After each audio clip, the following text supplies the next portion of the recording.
उसको चित्त दुखला भन्यो, आफ्नो इच्छा मार्दै गयो। उसको निम्ति बाटो छोड्यो, आफू पछि पर्दै गयो।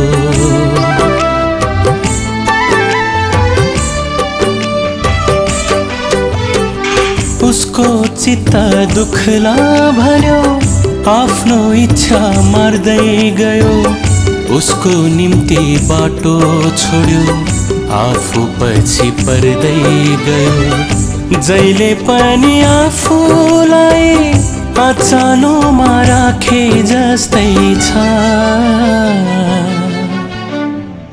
जिन्दगी यो यस्तै छ, किस्ता बन्दी साहुको ऋण तिरे जस्तै छ।